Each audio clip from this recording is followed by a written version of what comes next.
ஓஹோ, கல்வனின் மனைவியா நீ? யார் கள்வன்? என் கணவன் மீது அபாண்டமாக பழி சுமத்தி உள்ள நீரே கள்வன். ஆதாரம்? இதோ இருக்கிறது ஆதாரம்.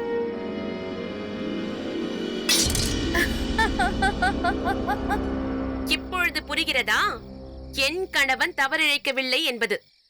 என்னை மன்னித்து விடுங்கள் அம்மா.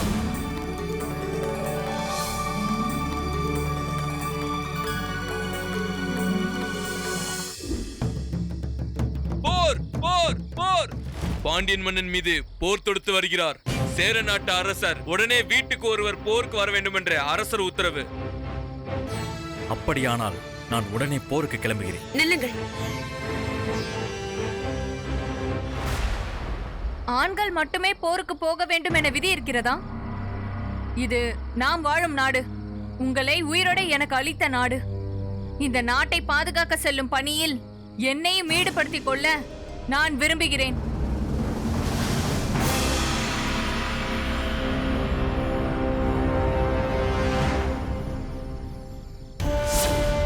யோசிக்காதீர்கள். அவசர காலத்தில் அனைவருடைய ஆற்றலும் எதிரிக்கு எதிராக செயல்பட வேண்டும். நான் உங்களுக்கு பக்கபலமாக தேரோட்டியாக இருப்பேன். நீ சொன்னது சரிதான். பாண்டியன் அரசவையில் வந்து உன் மதியோகத்தாலும் துணிச்சலாலும் என்னை உயிருடன் மீட்டவள் நீ. நீ போர்க்களம் வந்தால் வெற்றி பெறுவது இன்னும் எளிதாகும். உடனே செல்வோம். கோவலா நில்! அவள்தான் புத்தி கெட்டு சொல்கிறாள் என்றால் நீயுமா? எந்த ஊரிலாவது பெண்களை போர்க்களம் அழைத்து சென்று பார்த்துள்ளாயா நீ? இது என்ன புது கதையாக இருக்கிறது? ஆம், பெண்கள் போருக்கு போவது எந்த ஊரிலும் வழக்கமில்லை. அவர்கள் வீட்டு பணியை கவனிக்க வேண்டும். நாம் போருக்கு போக வேண்டும், அதுதான் விதி. வாயா புத்திசாலிங்களா! எத்தனை போரை பார்த்திருக்கீங்க? போருன்னு சத்தம் கேட்டாலே பொண்டாட்டி முந்தானில ஒளிர ஆளுங்க தானே நீங்க. கோவலா, பிடிவாளை! பெண்களுக்கு போரை பற்றி என்ன தெரியும்? அவர்களுக்கு ஆயுதம் தூக்க தெரியுமா? சண்டை போட தெரியுமா? ரத்தத்தை பார்த்தாலே பயந்து விடுவார்கள். பெண்கள் தங்கள் ரத்தத்தில் இருந்துதான் நம் ஒவ்வொருவரையும் பெற்றெடுக்கிறார்கள். மாதந்தோறும் ரத்தத்தை பார்க்கும் அவர்களுக்கு ரத்தத்தை பார்த்து பயமா? இதைவிட முட்டாள்தனம் வேறில்லை. ஆம், கோவலன் சொல்வது சரிதான். ஆம், நானும் என் மனைவி போருக்கு அழைத்து செல்ல போகிறேன்.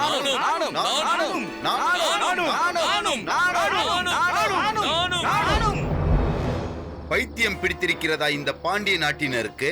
போர்க்களத்தில் நங்கைகளா?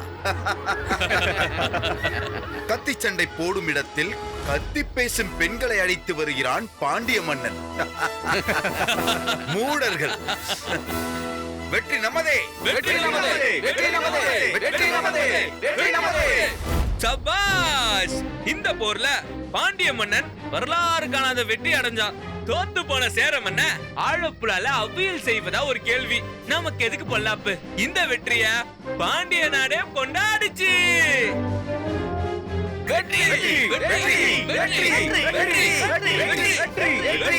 கோவலா, என்னை மன்னித்து விடு. பெண் புத்தி பின் புத்தி என்று எண்ணி இந்த ஆண் புத்தி அவசர புத்தி ஆகிவிட்டது. என்னை மன்னித்து விடு. தாத்தா, பெண் புத்தி பின் புத்தி என்றால் பின் விளைவுகளை முன்கூட்டியே யோசித்து செயல்படுவர் என்று பொருள். எனவேதான் என் மனைவியை நான் போருக்கு அழைத்துச் சென்றேன். போய் வாருங்கள் தாத்தா. மிக்க நன்றி. யமன், யமன். அப்புறம் என்ன உன் தாய் மாமனா? உனக்கு ஆயுள் முடிய நிறைய காலம் இருக்கு. பயப்படாம நீ போயிட்டு வா. நன்றி யமதர்மரே, நன்றி. ஓ கோவலா, உன் காலம் முடிந்து விட்டது. நீ இந்த பூமியில் இருந்து விடைபெறும் காலம் வந்து விட்டது. இல்லை, இது அநீதி. உங்களால் எடுக்க முடியாத உயிரை நான் காப்பாற்றி இருக்கிறேன். எந்த காலத்திலும் விதியை மதியால் வெல்ல முடியாதம்மா. அதை நீ உன் நினைவில் கொள். அப்படியானால் எனக்கு ஒரு வரம் தந்துவிட்டு பிறகு என் கணவரை நீங்கள் அழைத்துச் செல்லுங்கள். உனக்கு என்ன வரம் வேண்டும் கேள். எங்கள் பிள்ளைகளுக்கு நீண்ட ஆயுள் தருவதாக வரம் தந்துவிட்டு பிறகு உங்கள் பணியை நீங்கள் நிறைவேற்றிக் கொள்ளவும். நீங்கள் அமைதியாக இருங்கள், அவர் பேசட்டும். சரி, அப்படியே ஆகட்டும். நீ கேட்ட வரத்தினை நான் தருகிறேன். உன் பிள்ளைகள் மிக நீண்ட ஆயுளுடன் வாழ நான் வரம் தருகிறேன். எதற்கு நீ இப்பொழுது சிரிக்கிறாய்? எங்களுக்குத்தான் பிள்ளைகளே இல்லையே. என்னது? இல்லாத பிள்ளைக்கு ஆயுள் வரம் கேட்டாயா? கொடுத்த வரம் கொடுத்ததுதான். எங்களுக்கு பிள்ளைகள் பிறந்து அவர்கள் நீண்ட ஆயுளுடன் வாழும் வரையிலும் என் கணவரின் மீது கை வைக்கும் உரிமை உமக்கு இல்லை. ஒப்புக்கொள்கிறேன் அம்மா. என் தோல்வியை நான் ஒப்புக்கொள்கிறேன். இது போன்ற ஒரு மனைவி கிடைக்க கோவலா நீ கொடுத்து வைத்திருக்க வேண்டும். இந்த யமன் வண்டியை திருப்பிக் கொண்டு பெட்ரோல் விலை குறைவாக இருக்கும் வேற ஊருக்கு போகிறேன்.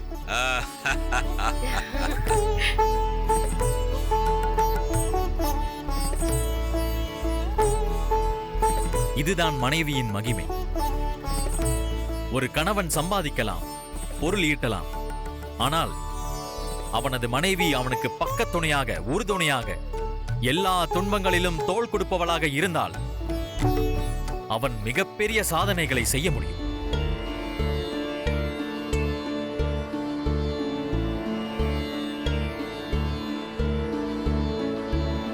பெண்களால் முடியாதது என்று எதுவும் இல்லை. அவர்களுக்கு வாய்ப்பு கொடுக்காமல் முடக்கி வைத்திருக்கிறோம். அவர்கள் தங்களின் கனவையும் லட்சியத்தையும் குடும்பத்துக்காக தியாகம் செய்கிறார்கள். அப்படி இல்லாமல் பெண்களின் கனவு நிறைவேற குடும்பத்தில் உள்ளவர்கள் கரம் கொடுத்தால் அவர்களால் பெரும் அரசனையே வெல்ல முடியும், பெரும் போரையே வெல்ல முடியும், ஏன் யமனையே வெல்ல முடியும். இந்த நாடகத்தையே எனக்காக தான் நடத்திருக்கிய சரவணா. எனக்கு புரிஞ்சிருச்சு, நல்லா புரிஞ்சிருச்சு. எத்தனை தடவை சொன்னாலும் ஏன் இவர் இப்படி பண்றாரு? கண்டிப்பா அத்தைக்கு இது பிடிக்கவே பிடிக்காது.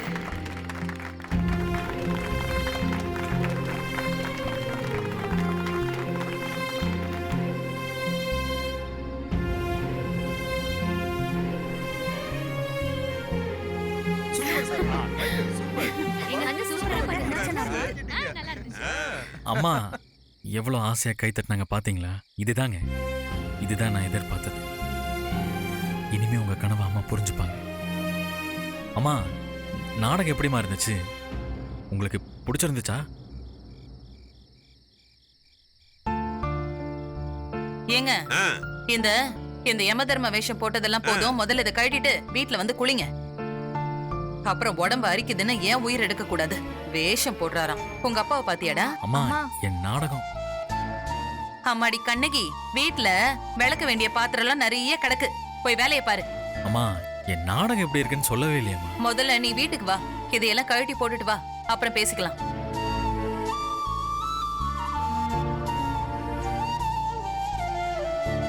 என்ன சிவகாமி, உன் மகன் அருமையான ஒரு நாடகம் போட்டிருக்கான் போல இருக்கே. அதுல ஏதோ ஒரு செய்தி சொல்ற மாதிரி இருக்கே. அட நீ வேற. என்னதான் நாடகம் போட்டு திறமையா சரவண நடிச்சாலும் அவனுக்கு இவ்வளவு விவரமா அதை சொல்லி கொடுத்து அனுப்புனது யாரா இருக்கும் நினைக்கிற? இதோ என் படிச்ச மருமக சந்தியாவா தான் இருப்பா. ஓ, அப்படி சொல்றியா நீ? ஆமா கவிதா, சந்தியாவுக்கு அவ்வளவு அறிவு தலையில இருந்து கால் வரைக்கும் இருக்கு. இவ சொன்னா என் பையன் என்ன வேணாலும் பண்ணுவான்.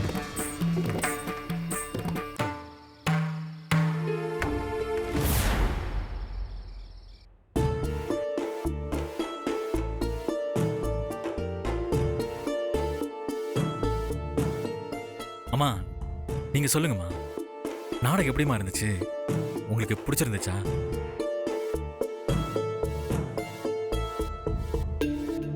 அம்மா, நீங்க நாடகத்தை ரொம்ப கவனிச்சு பார்த்ததை நான் பார்த்தேன். இந்த நாடகத்துல நடிச்சதே உங்களுக்காகதாம்மா. சரி சொல்லுங்க, உங்களுக்கு பிடிச்சிருந்துச்சா?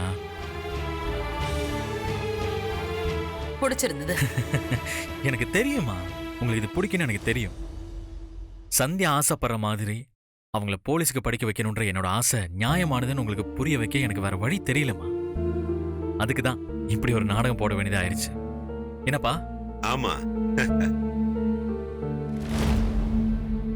இப்ப சொல்லுங்கம்மா, நீங்க சந்தியாவை மேற்கொண்டு படிக்க வைக்கிறதுக்கு உங்களுக்கு சம்மதமா?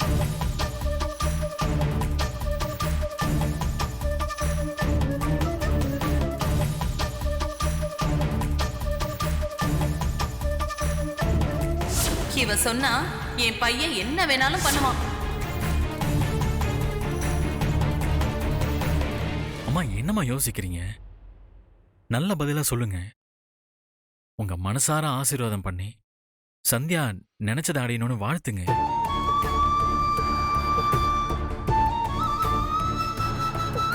அம்மா உங்க சம்மதம் தான் எனக்கு ரொம்ப முக்கியம். அதுக்கு தானே இவ்வளவு தூரம் மெனக்கறேன். அம்மா தென்காசி மாதிரி ஒரு ஊர்ல பிறந்துட்டு இவ்வளவு பெரிய கனவோட வளர்ந்த சந்தியா அதுக்கு தகுதியா தயாரா இருக்காங்கம்மா. நீங்க மட்டும் ஊன ஒரு வார்த்தை சொன்னீங்கன்னா அவங்க சந்தோஷமா படிப்பாங்கல்ல.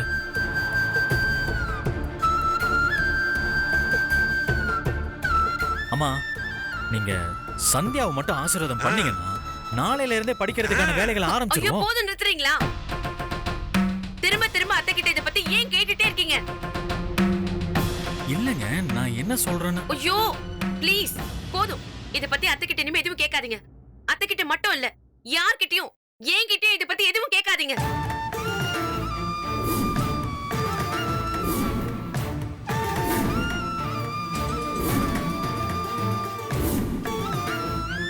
நான் போலீஸ் ஆகணும்னு நினைச்சது என்னோட சின்ன வயசு கனவு. என் அப்பா அம்மா அந்த வயசுல ஏதோ தெரியாம அப்படி ஆசைப்பட்டுட்டாங்க. அதுக்காக இப்ப வரைக்கும் அதையே புடிச்சிட்டு இருக்க முடியுமா? நம்மளோட சூழ்நிலைக்கு ஏத்த மாதிரி நாம நம்மளோட ஆசைகளை மாத்திக்கணுங்க. அப்பதான் இந்த குடும்பத்தை நிம்மதியா நடத்த முடியும். நான் ஏற்கனவே உங்ககிட்ட தெளிவா நிறைய வாட்டி சொல்லிட்டேன். எனக்கு போலீஸ் கனவெல்லாம் இல்ல இல்ல இல்லங்க.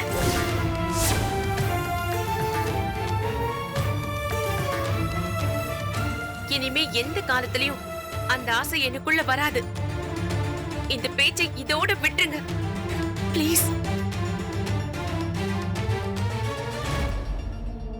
ஆஹா, கேட்கும் போதே காதல தேன் வந்து பாயுதே.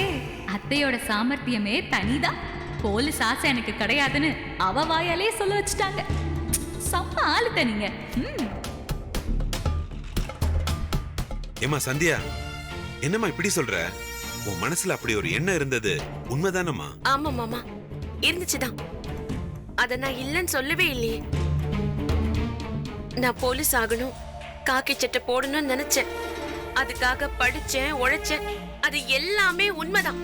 ஆனா அது ஒரு காலம். இப்ப அதையே நினைச்சிட்டு இருந்தா யாருக்கும் நல்லதில்ல மாமா.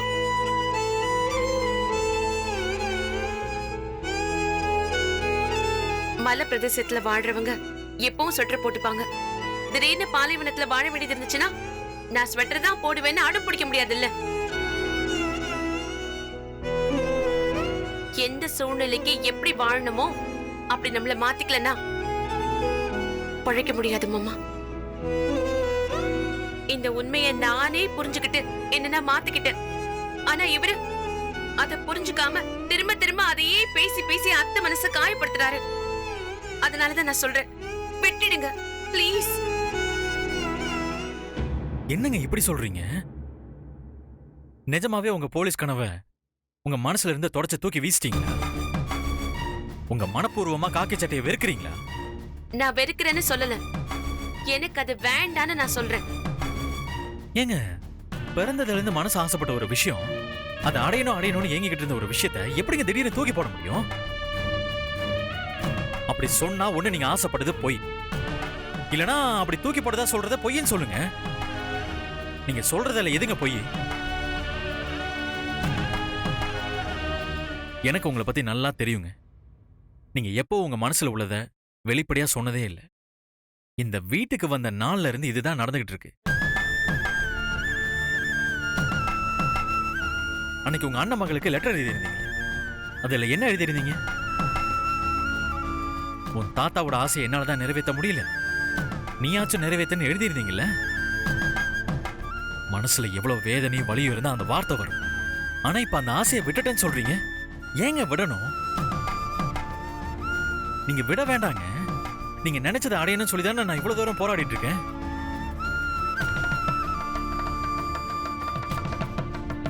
இந்த நாடகம், இப்போ அம்மா கிட்ட பேசினது, இது எல்லாமே இதுக்காக தானே.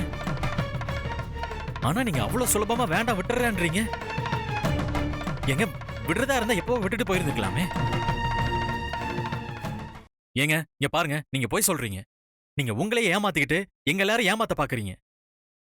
உங்க வாழ்க்கையோட மிகப்பெரிய லட்சியத்தை ஒரு நொடியில தூக்கி போட எப்படிங்க மனசு வரும்? இல்லங்க, நான் சரியாதான் பேசுறேன். என் வாழ்க்கையோட லட்சியம், ஆசை, கனவு எல்லாம் நான் போலீஸ் ஆகணும்னு இருந்தது. அது ஒரு காலம். நான் இதை தெரிஞ்சேதான் கைவிட்டேன். ஒட்டுமொத்த குடும்பத்தோட நிம்மதியையும் கேட்டுட்டு என்னோட லட்சியம் தான் முக்கியம்னு ஓடுற அளவுக்கு நான் சுயநலக்காரி இல்ல.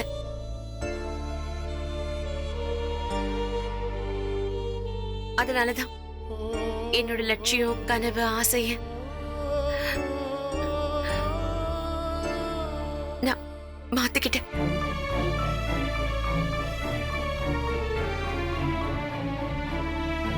ஆமா, நான் போலீஸ் ஆகணும்னு ஆசைப்பட்டது கல்யாணத்துக்கு முன்னாடி இருந்த மிஸ் சந்தியா. இப்ப இருக்கிறது மிஸ்ஸஸ் சந்தியா. மிஸ்ஸஸ் சந்தியா சரவணன். ஒரு பொண்ணுக்கு கல்யாணத்துக்கு பிறகு எல்லாமே மாறும். வீடு மாறும், சொந்தங்கள் மாறும், இனிஷியல் மாறும், கும்பிடுற சாமி வரைக்கும் எல்லாமே மாறும். இந்த குடும்பத்துக்கு ஏத்த ஒரு நல்ல மருமகளா நடந்துக்கணும். எத்தனையோ 1000 வருஷமா ஓடிட்டு இருக்க குடும்பம்ன்ற வண்டியில நான் ஒரு சக்கரம், அவ்வளவுதான்.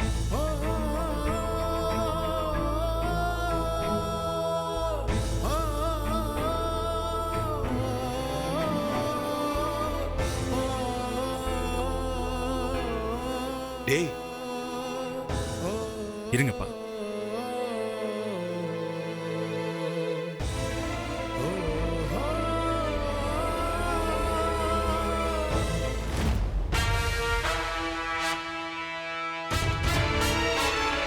எங்க என் மேல சத்தியம் பண்ணி சொல்லுங்க.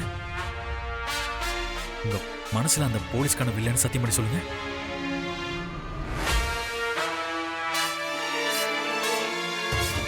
ஏன் தயங்குறீங்க? நீங்க சொல்றது உண்மைனா சத்தியம் பண்ணுங்க.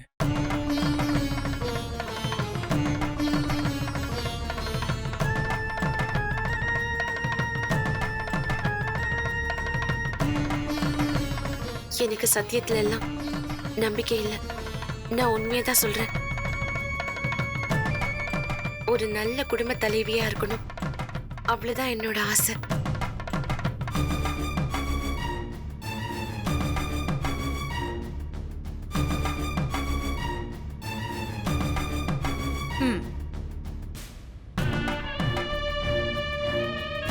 ஏன்பா, உனக்கு என்ன புத்தி கலங்கிடுச்சா?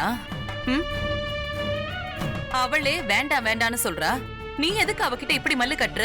மா இல்லம்மா, அவங்க நிறுத்துப்பா. நீ இப்ப என்ன பண்ணிக்கிட்டு இருக்க? உன் பொண்டாட்டிய போலீஸ் ஆக்கிறதுக்காக தான் நீ அவளை கல்யாணம் பண்ணிக்கிட்டியா? எல்லாரும் வேலை கனவுன்னு போனா அப்புறம் குடும்பம் எப்படி ஓடும் சொல்லு? இது எல்லாருமா சேர்ந்து தள்ள வேண்டிய ஒரு தேரு. தனிப்பட்ட ஆசை, தனிப்பட்ட கனவை எல்லாம் விட்டு கொடுத்துதான் ஆகணும். அத உன் பொண்டாட்டி புரிஞ்சுக்கிட்டா, நீயும் புரிஞ்சுக்கோ. நாடகம் போடுறான். ஐயோ, அந்த ராஜா வேஷம் எல்லாம் நீ போட்டல, அது வெறும் வேஷம்தான். அதெல்லாம் வெறும் நாடகத்துல மட்டும்தான். நீ நிஜ வாழ்க்கைக்கு வா.